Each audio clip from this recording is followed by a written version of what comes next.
the children's book buyer. So literally I do read all the 0 to 8 books that come into the store. So anything that's on the shelf, I've read personally. When I was at UNO, I had Colleen Sally as a professor and in children's literature. And she was a big inspiration to me with children's books. And so when we thought about, or when we discussed opening up a bookstore, I started to think about, yeah, I could do that. You know, I like children's books, and I think I have a knack for picking them out. I mean, I had for all my nieces, nephews, and now great nieces and nephews. I have a long history of buying, you know, books in terms of giving us gifts. And so I did that, and you know, we talked about it, and thought that was the way to go. And it's been a lot of fun, actually. You know, 8 years, 8.5 years doesn't seem that long, but it really is a long time in the life of a child.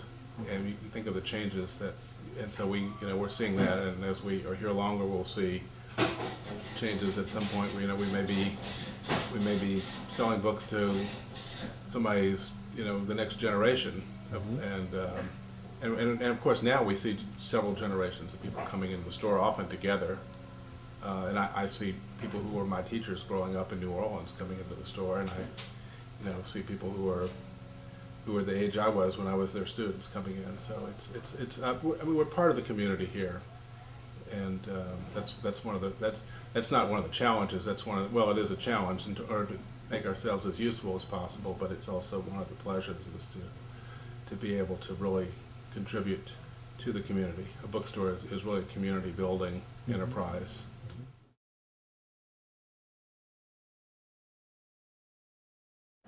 The one thing I really like about book selling in New Orleans, or let's just say the one thing that I really like about being part of a bookstore, an independent community, is that we're all linked together. And, you know, even though we may have our, you know, we really want this author first, or they want that author first, when it gets down to it, I mean, we're all really connected really well. And that's what I really like, is that there is that, you know, all the independents are really connected. And we share, you know, everything in this area, in this community, which is really nice. It's a good feel, and we have a nice little organization. And we try to stay on top of things. And we do Jazz Fest every year. We do a book fair. And we're going into our, I think it's 25 years. So it's really, it's a great thing. It's a nice thing. And the money goes towards programs to, for literacy. So, and that's a good thing. We definitely need that in the city. And I like the whole indie bound situation now with book selling, which is also reaching across booksellers and into anybody who's an independent in your city. So whether it's a grocery store or a clothing store or a jewelry person or a candy store or a toy store, we're all sort of coming together and trying to maintain our, you know, our connectivity to the population in the city, and letting them know how important it is to, you know, support your local independent stores, whoever they are. People are getting books in different ways. Often they will go to online to get books, or they,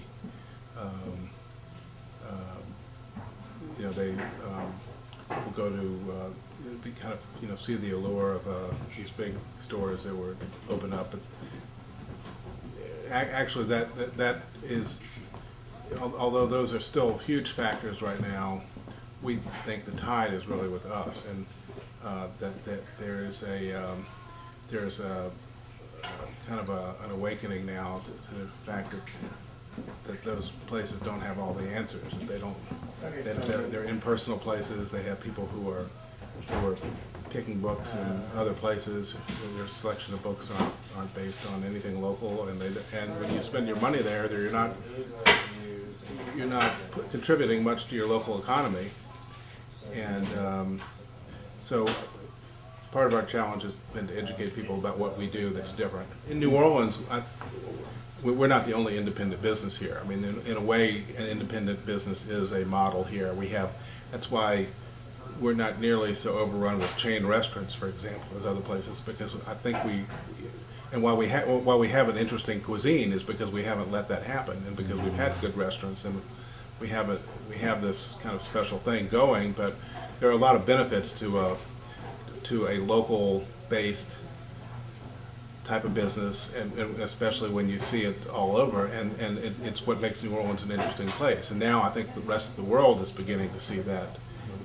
I mean, think about how much we've contributed to kind of the culture of not just our own, but of the country, with jazz and food, and also books, and the authors who have been in New Orleans and contributed books about New Orleans, and or whether they're about it or not, they've been part of our culture in a profound way. I think other places are understanding that these big box stores aren't the answers. We're seeing local first movements cropping up all over the place, and some of them are having to begin at scratch. Other places have been doing it for a while. You know, in Austin, they have that saying about "Keep Austin Weird," and you know, it's actually a bookstore who is one of the lead groups involved in their movement for putting local businesses, you know, as at the center of the economy. So it's important to keep that kind of diversity in books, and you know, one way to do that is to keep bookstores like us, you know, to support your bookstore like us. If all the decisions about what to stock is being made by just a few players, then you'll see a lot fewer choices out there, and that would be a huge loss that we would dread to see.